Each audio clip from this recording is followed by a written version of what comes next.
Hello friends, welcome back to the channel. मैं सिद्धू सोनी आपका इस इंटरेस्टिंग वीडियो में स्वागत करता हूं। आज मैं बात करूंगा आपको इस स्पेशलिटी के अंदर क्यों काम करना चाहिए। ठीक है, मैं आज फार्मा स्टार्टअप की बात कर रहा हूं। यहाँ पे मैं मेडिकल रैप के पॉइंट ऑफ व्यू से बात नहीं कर रहा हूं। मेडिकल रैप के पॉइंट ऑफ व्यू से भी ये सारी चीज़ों को समझ सकते हैं, बट मेरा जो कंसर्न है यहाँ वीडियो बनाने का जो पर्पज है, जो चीज़ मैं एक्सप्लेन कर रहा हूँ, ये मैं एक स्टार्टअप के पॉइंट ऑफ व्यू से कर रहा हूँ। क्योंकि मैंने स्टार्टअप के अंदर देखा कि लोग स्पेशलिटी के ऊपर सोचते हैं बट फोकस नहीं करते। मोस्ट ऑफ द मैंने वो एक्चुअली क्या होता है कि हमें शुरू में ये लगता है ना एज स्टार्टअप कि हमें सेल कहाँ से जल्दी आएगा, जिसकी वजह से क्या होता है कि हम जनरल सेगमेंट की तरफ मूव करते हैं क्योंकि वो सब जगह सेल किया जा सकता है। लेकिन फ्रेंड देखो, ऐसा नहीं है। अब सडन सेल के बारे में या तुरंत इमीडिएट इफेक्ट के बारे में ना सोच के अगर आप लॉन्ग टर्म विजन को अगर आप देखेंगे ना, तो सिर्फ स्पेशलिटी में ऐसा है कि लॉन्ग टर्म में आप जो है मनी को अर्न कर सकते हैं या बिजनेस को रन कर सकते हैं। तो शॉर्ट टर्म गेम कई बार हमको लगता है ठीक, बट वो उतना अच्छा नहीं होता क्योंकि हम एक पीरियड के बाद जाके ना कहीं स्टक हो जाते हैं। राइट, जब हम स्टक हो जाते हैं तब हमें समझ में आता है कि यार हमने अभी तक 1 साल से किया, अब अभी यहीं कहीं क्या हमने मिस्टेक किया, तब हमें एनालाइज करना शुरू कर देते हैं। बेटर यही कि जब आप बिजनेस स्टार्ट करने जा रहे हैं ना, आप क्या करें, स्पेशलिटी के ऊपर फोकस करें या किसी पर्टिकुलर डिजीज के ऊपर फोकस करें। ठीक है, तो उससे क्या होगा, आपको एडवांटेज मिलेगा। कौन कौन से एडवांटेज मिलेगा उसी को मैं आपको यहाँ पे समझाता हूँ। अगर आप एक स्पेशलिटी के ऊपर काम करते हैं जनरल को छोड़ के, तो सडन बेनिफिट यहाँ पे नहीं होगा, थोड़ा सा टाइम, क्योंकि स्पेशलिटी में इंटर करना, फिर वहां से प्रोडक्ट जनरेट करना, प्रिस्क्रिप्शन जनरेट कर पाना आसान नहीं होता, टाइम कंज्यूमिंग चीज होती है। राइट, तो शुरू के डेज में आपको थोड़ा सा स्ट्रगल करना पड़ सकता है, लेकिन ये शुरू के 5-6 महीने का जो स्ट्रगल है ना, आपको लॉन्ग टर्म में बहुत बेनिफिट देने वाला है। ठीक है, तो सबसे पहले बेनिफिट नंबर 1 की बात करें। अगर स्पेशलिटी डिवीजन में हम काम करते हैं तो एक स्पेशलिटी डिवीजन में काम करने से हमें अथॉरिटी क्रिएट होती है। जनरल डिवीजन में क्या होता है कि काम करने का हर टाइप का ब्रांड है, तो सब जगह मिलने जा रहे हैं, तो कहीं भी एकदम क्लोज रिलेशन जल्दी से नहीं बन पाता है। ठीक है, स्पेशलिटी डिवीजन में काम करने पे क्या होता है कि आप एक ही टाइप के ब्रांड को प्रमोट कर रहे होते हैं, तो उससे क्या होती है, आपकी एक अथॉरिटी क्रिएट होती है। दूसरा, authority in the sense brand value create होता है। आप घूम फिर के वहीं जा रहे हैं, घूम फिर के वहीं जा रहे हैं, वहीं के ऊपर बात कर रहे हैं, उसी से रिलेटेड सारी चीज शेयर कर रहे हैं कस्टमर के साथ में, तो आपका एक ब्रांड बिल्डअप होना शुरू हो जाता है, जिसको हम अथॉरिटी बिल्डअप कहते हैं। ठीक है, अथॉरिटी बिल्डअप होने की वजह से एक माइंडसेट डेवलप होता है, पॉजिटिव माइंडसेट, जिसकी वजह से हमें सेल जनरेट करना थोड़ा सा ईजियर हो जाता है, प्लस स्कीम वगैरह से भी हम बच पाते हैं। दूसरा जो सबसे बड़ा एडवांटेज आता है कि एज ए स्टार्टअप हम इनोवेशन नहीं कर पाते हैं, हमें चीज़ें पता नहीं होती मार्केट में, हमें बहुत सारे गाइडेंस की जरूरत होती है, और वो किससे ले क्या ले वो भी समझ में नहीं आता। या फिर जैसे मान लो आपने मुझसे कंसल्ट किया या किसी और कंसल्टेंट से कंसल्ट किया, ठीक है, वो बता तो देगा, लेकिन आपका माइंड भी तो है उस चीज़ को एक्सेप्ट करे, और जो आपका माइंड एक्सेप्ट कर रहा है, मैंने बताया, मैंने अपने एक्सपीरियंस के बेस पे बताया। ठीक है, और मैंने जो एक्सपीरियंस के बेस पे बताया वो हो सकता है मैं किसी और तरीके से इंप्लीमेंट कर रहा हूँ, या फिर जिस तरीके से मैंने इंप्लीमेंट किया जरूरी थोड़ी आप या आपकी टीम उसी तरीके से इंप्लीमेंट कर पाए। मैं देखा बहुत अच्छा सा बिजनेस मॉडल आपको तैयार करके दे सकता हूं, लेकिन वो अच्छा बिजनेस मॉडल मेरे हिसाब से, कोई जरूरी नहीं कोई बिजनेस मॉडल आपके हिसाब से भी हो, आपकी टीम वैसे रिएक्ट करे, ऐसा कोई जरूरी नहीं है।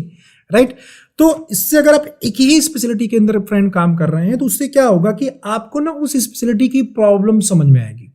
जब हम बिजनेस करने की बात करते हैं, एंटरप्रेन्योरशिप की बात करते हैं, तो यहाँ पे हम क्या कर रहे होते हैं, मार्केट के रिक्वायर्ड नीड को फुलफिल कर रहे होते हैं थ्रू द सर्विसेज या प्रोडक्ट। राइट, यही बेसिकली सेल का पर्पज है, यही सेल की डिफिनेशन है कि नीड को फुलफिल कर देना। अगर आपको एक अच्छा सेल्समैन बनना है तो नीड को बहुत अच्छी तरीके से आइडेंटिफाई करो या नीड को जनरेट करो, एंड अपने प्रोडक्ट के थ्रू या अपने सर्विसेज के थ्रू उसको फुलफिल कर दो। This is the best way to sell any product और सर्विसेज। राइट, तो आप अगर आपको प्रोडक्ट को अपने सेल करना है तो आपको पहले नीड समझना पड़ेगा, और उस नीड के अकॉर्डिंग ही प्रोडक्ट को डिजाइन करना पड़ेगा। तो अगर आप एक स्पेशलिटी के अंदर आप काम कर रहे होते हैं फ्रेंड, तो आप डेटा इंटरप्रेट कर रहे होते हैं, आप पढ़ रहे होते हैं, मार्केट स्टडी कर रहे होते हैं। जैसे कि मैं एक एग्जांपल लेके आपको समझाता हूँ कि इनफर्टिलिटी प्रेजेंट टाइम में जो है बहुत तेजी के साथ इंडिया के अंदर बढ़ती जा रही है। लास्ट ईयर गवर्नमेंट का ही डेटा की बात करें तो पर पर्सन जो है इस समय जो बेबी मतलब बच्चा पैदा करने की जो कैपेसिटी है वो 2 पॉइंट समथिंग आया था। राइट, मतलब अभी तक का इंडिया में इतना रिड्यूस रेट कभी नहीं रहा। ये पिछले लास्ट 50 ईयर में पहली बार ऐसा हुआ है कि जब बेबी मतलब बच्चा पैदा करने की जो रेट है वो रिड्यूस हुई है फर्स्ट टाइम। तो ये एक अलार्मिंग सिचुएशन, इससे बहुत बड़ा कोई फिलहाल अभी प्रॉब्लम नहीं है, लेकिन इसको अगर लॉन्ग टर्म में हम देखते हैं 50 ईयर या 100 ईयर के टाइम स्पैन में देखते हैं, ये एक बहुत बड़ा प्रॉब्लम है, क्योंकि बहुत सारी कंट्रीज ऐसी हैं अभी भी वर्ल्ड के अंदर जो मतलब बेबीज को जनरेट नहीं कर पा रही है। राइट, तो वहां पे क्या होता है, मतलब गवर्नमेंट अलाउ की बाहर के लोग आए यहाँ पे बच्चा पैदा करें, इस टाइप की सर्विसेज है वर्ल्ड के अंदर, तो वो एक बड़ी प्रॉब्लम बन गई है। दूसरा, एक पेरेंट के पॉइंट ऑफ व्यू से देखेंगे ना, बच्चा ना होना शादी के बाद एक बहुत बड़ा प्रॉब्लम है।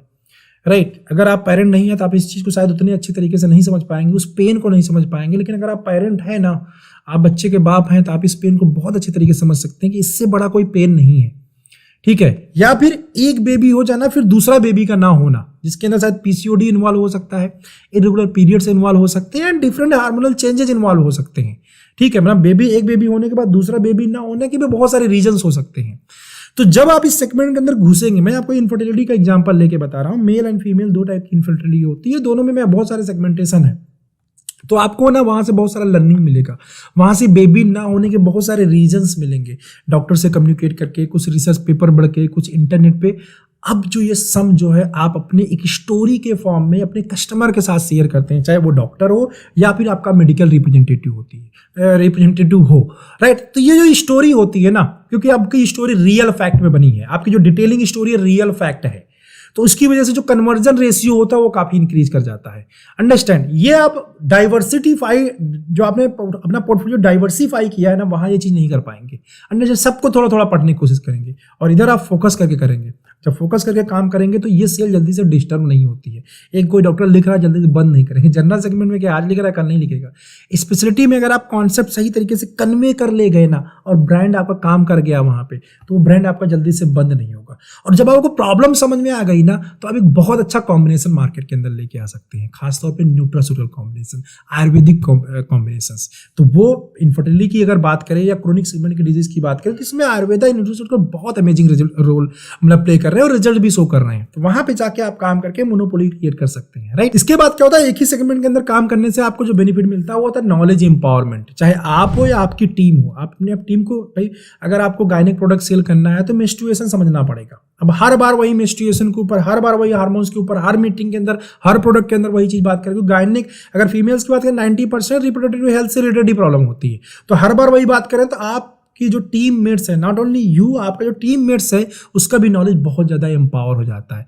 अब ब्रांड को सेल करना इजियर होता है as compare to the general brand. और इसकी वजह से फ्रेंड क्या होगा, जब इजियर हो जाता है तो रिलेशनशिप बिल्डिंग भी आसान हो जाती है, क्योंकि आप एक अच्छे ब्रांड को with fact, with paper, with data आप प्रेजेंट कर रहे हैं। जब इस टाइप का प्रेजेंटेशन आप डॉक्टर चैम्बर के अंदर करने लग जाते हैं, जनरल ब्रांड तो वो सुनेगा ही नहीं, लेकिन इनफर्टिलिटी के ऊपर कोई डेटा शेयर कर रहे हैं ना, सुनेगा डॉक्टर, राइट। चाहे वो मेल इनफर्टिलिटी हो या फीमेल इनफर्टिलिटी हो। प्लस आपका प्रेजेंट करने का वे क्या है, तरीका क्या है, इस डिटेलिंग स्टोरी कैसे आप क्रिएट करते हैं, वो भी बहुत मैटर करता है। इसकी वजह से सेल भी आपका जनरेट होता है, प्रॉफिटेबिलिटी भी आपकी जनरेट होती है, आपका डॉक्टर चैम्बर के अंदर रेपुटेशन भी डेवलप होता है, एंड यस बहुत सारे मेजर जो प्रॉब्लम्स होती है, कंसर्न होती है, उसके रिलेटेड आप प्रोडक्ट डेवलप कर पाते हैं। और इन चीज़ों को देखते हुए आप अपनी प्रिस्क्रिप्शन मार्केट से बाहर निकल के आप ऑनलाइन सेलिंग में कंज्यूमर प्रोडक्ट में जा सकते हैं। इसके लिए मैं बेस्ट एग्जांपल दूंगा मैनकाइंड। देखो टाइम से अगर चीज़ों को आप समझेंगे ना, तो वहाँ पे प्रोडक्ट जनरेट करना आसान हो जाता है। जैसे मैनकाइंड ने बहुत सारे प्रॉब्लम को सॉल्व किया। मैनकाइंड का एक, मैं बहुत सारे हैं, मैं एक एग्जांपल आपको देता हूँ, प्रेगा न्यूज।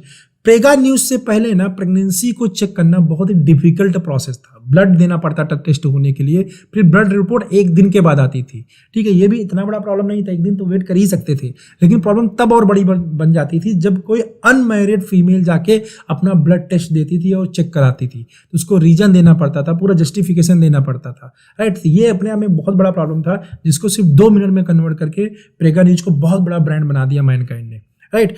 तो मैनकाइंड ऐसा ब्रांड क्यों लेके आ पाई, कोई भी कंपनी क्यों लेके आ पाती है, because of just innovation, right. तो इनोवेशन कहाँ से आता है, प्रॉब्लम से आता है। जब आप स्पेशलिटी में चीजों को फोकस करेंगे तो प्रॉब्लम आती है। तो मैनकाइंड बहुत अच्छा सा सेगमेंट के अंदर प्रिस्क्रिप्शन मार्केट में अच्छा कर रही थी, उसके बाद भी कंज्यूमर में उन्हें दूरदर्शिता जिसको बोलते हैं दिखाना, तो कंज्यूमर प्रोडक्ट लेके आई, एक के बाद एक कंज्यूमर, अनवांटेड 72 है, उसके डिओड्रेंट्स हैं, बहुत सारे कंज्यूमर प्रोडक्ट लेके आई। एक जगह हिट हो जाइए आप, एक स्पेशलिटी के अंदर आप अथॉरिटी क्रिएट कर लीजिए, पैरेलल ही देखिए कहाँ पे और जो है अथॉरिटीज क्रिएट की जा सकती है, प्रोडक्ट को सेल किया जाता है, उसको ऐड ऑन करते रहिए। खास तौर पे कंज्यूमर प्रोडक्ट जरूर डेवलप करिए अपने कंपनी के अंदर, ये आपको लॉन्ग टर्म में बहुत बड़ा वैल्यू क्रिएट करके देंगे, राइट। आई होप आपको समझ में आ गया होगा कि एक स्पेशलिटी में काम करने का क्या बेनिफिट है। ऐसे ही मैं आपको बता सकता हूँ मामाअर्थ, जो आपके में बहुत बड़ी कंपनी है, एक ही वो कंज्यूमर कॉस्मेटिक प्रोडक्ट बेचती है, सबके लिए बना के बेच सकती थी, और बहुत सारी कंपनी ऑलरेडी बेच रही थी, और प्रेजेंट टाइम में वो सबके लिए बना के सेल भी कर रही है। फीमेल के पूरे वैरायटी को कवर कर लिया है, मेल्स के लिए भी प्रोडक्ट बना रही है। लेकिन स्टार्ट कहाँ से हुई थी, बेबी प्रोडक्ट के साथ में, वो भी 5-6 ब्रांड के साथ कंपनी स्टार्ट हुई थी, just focus on the baby, right. तो बेबी के ऊपर फोकस करके बनाया गया। अभी बेबीज पीडिया डिवीजन के ऊपर फोकस कर सकते हैं, टेस्ट के ऊपर फोकस कर सकते हैं। बस रिक्वेस्ट करूंगा एक चीज को फोकस करिए। और ये अगर आप स्टार्टअप रन कर रहे हैं, किसी स्पेशलिटी के अंदर काम कर रहे हैं, तो सिंपल सी बात है, आप फील्ड फोर्स रखेंगे और फील्ड फोर्स को मैनेज करने की जरूरत पड़ेगी। यहाँ पे आपको हेल्प करता है सेपमेट, जो कि एक फीचर रिच ऐप है, मेडिकल रिप्रेजेंटेटिव का रिपोर्टिंग ऐप है फ्रेंड, जिसके थ्रू आप अपनी रिपोर्टिंग का ऑटोमेट कर सकते हैं, सैलरी स्लिप जनरेट कर सकते हैं, इंटरनल कम्युनिकेशन अपने फील्ड स्टाफ के साथ कर सकते हैं, जियो टैगिंग कर सकते हैं, डॉक्टर्स के लेवल या केमिस्ट के लेवल पे बहुत सारे रिपोर्ट जनरेट कर सकते हैं। वहाँ पे आप अपने मेडिकल रिप्रेजेंटेटिव का नॉलेज इंपावर करने के लिए टेस्ट भी कर सकते हैं। और इसके जैसे बहुत सारे ढेरों फीचर है मोबाइल ऐप के अंदर। आप इस ऐप को लेके अपने जो वर्किंग है उसको ऑटोमेट कर सकते हैं, अगर आप एक फार्मा स्टार्टअप है, राइट, या फिर day to day field working करवाते हैं अपने एम्प्लॉय के साथ में। इनका कॉन्टैक्ट डिटेल आयुष जी है, मैं यहाँ कॉन्टैक्ट नंबर नीचे दे रहा हूँ, प्लस डिस्क्रिप्शन में मैं डाल दे रहा हूँ। इनसे जाके आप कॉन्टैक्ट कर सकते हैं, इनसे जाके आप बात कर सकते हैं। काफ़ी कोऑपरेटिव है, कई बार बिजी रहते हैं, थोड़ा सा वेट करके मैसेज ड्रॉप कर सकते हैं, आपको कोऑर्डिनेट कर लेंगे। बट यस, सेपमेट एक फीचर इस ऐप है जिसके साथ आप अपनी मेडिकल रिप्रेजेंटेटिव की जो वर्किंग है उसको ऑटोमेट कर सकते हैं, राइट।